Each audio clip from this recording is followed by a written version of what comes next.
For this address, I have entitled it Reimagining a Sustainable and Flourishing Ministry in our Diocese. Every one of us, if we were to do a timeline, would want to mark the things of greater significance in their lives. So here are some of the significant timelines for me. January 1961, I came into the world. The 23rd of April, 1961, I was baptized. June 1982, admitted to the office of evangelist with the Church Army. The 23rd of April, 1983, got married. August 1986, my first child was born. March 1988, my second child was born. June 1990, we adopted our son. June 91, my ordination to the diaconate. The 23rd April 1994, my ordination to the priesthood. November 2019, my consecration as bishop and installation in Canterbury Cathedral. And just when I thought nothing else of extraordinary significance could happen in my lifetime, we had the coronavirus pandemic. 2020 was supposed to be the year that I spent visiting every deanery, getting to know you, the clergy and lay leaders up and down and right across the diocese, just getting a sense of how the land lies. Changed lives, changing lives was still ringing in my ears. I had embarked on a journey with the strong belief that this was the right place to be, to walk alongside lay and ordained people who are open to embracing what it means to be a disciple of Christ, constantly engaged in changing lives conversations, committed to our changed lives, changing others' lives. But without warning, 3.5 months into my time with you, and with little time for preparation, we were hit by a pandemic with catastrophic results. We watched as all our neatly planned certainties, this is how it is done, or this is how we've always done it, was simply thrown out the window. With COVID-19, we've all had to move with some agility. Some with no technical experience found themselves creating and hosting online worship. Most things moved online: study groups, PCC meetings, APCMs, and even funerals being live streamed. I had the privilege of attending the funeral of the Reverend Paul Rush's wife via live stream. We've also had to figure out how to reach those without the ability to connect and how to respond to the increasing social needs.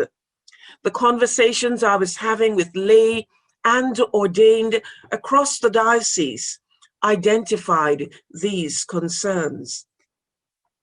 Add to this the ongoing concerns around our closed church buildings, issues around maintenance, church hall closures, which meant a dramatic reduction of income locally and thus impacting on the ability of many local churches to meet their financial commitments. I am proud of the way we have pulled together and worked as a diocese. It felt like our communications department did not sleep, as almost daily we were being kept updated with the latest COVID-19 communications from the national church.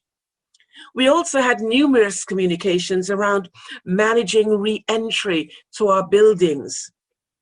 Together, we began to discern what the Spirit may be saying to us, the church here in Canterbury Diocese. And our communication also included overwhelming and sincere thanks for all that you and your colleagues, clergy and laity alike, have been doing during lockdown. A surprise thrown up by COVID-19 lockdown was that several churches, despite their drastically reduced numbers prior to lockdown, digital services were now attracting larger numbers to worship. What are the implications for this? Post-lockdown, how do we enable those who have joined us digitally to feel a sense of belonging? How do we nurture discipleship amongst our added numbers and those already attached? Teaching them to pray and to study the scriptures. How do we teach them to live generous lives, to care for creation, and to be ready to live and share God's good news in words and deeds? This is what lies at the heart of our mission. But how do we resource this mission? As bishop with responsibilities that I share with the archdeacons, I have to prayerfully address the present pre- and post-COVID-19 reality. It is a reality that shows us that we have been living unchecked beyond our means for some time. And in some instances, we have been operating in a business as usual mode, even as our congregational numbers continued to decline. While the pandemic is not the sole cause of the challenge we are presently facing, with our buildings being closed for a significant period, it has become the catalyst for us to seriously grasp the nettle and address the difficult questions that normally some would not have dared to ask. Questions about how do we resource mission and ministry in our diocese? Whether it is sustainable to have the number of buildings that we currently have. Questions about the kind of lay and ordained leadership needed throughout the diocese. Questions about the need for more collaborative working. Questions about how we use readers, ALMs, SSMs, PTOs, interim ministers, and the kind of support needed for our stipendiary clergy. Questions about how we release the whole people of God to be engaged in mission. Questions about how we train and equip both lay and ordained. Questions about what is the right level of support that is needed from the center, and whether the center is the right place for all these resources to be located, or should some be located at deanery or archdeaconry level. Deanery M&Ms were invited to intentionally help us with this reflective process, because this was never intended to be a top-down process, nor was it about a new, inexperienced bishop coming into the diocese and creating change for the sake of change or to make her mark. As your bishop, as a senior staff team, we needed to know what your questions were and whether together we were asking the right questions to take us forward. From the beginning, my interest and that of the senior staff team has always been about enabling mission to be at the forefront of the life of the diocese. Together, we all needed to be engaged with regards to the shape this mission should take in our diocese. More than ever, We need to reimagine a sustainable and flourishing ministry together. We also looked to the wider diocese to engage in this discernment process. In the latter half of last year, the golden threads coming back from across the diocese highlighted areas such as us being changed by God through worship, renewing our concern for social justice, and being a more outward-facing church, concerned with people, having our priorities reshaped in relation to our buildings, asking where the voices are of our children and young people, deepening our faith so that we may grow as disciples, the need to care for our creation and for a more simpler and uncomplicated structure that is fit for purpose.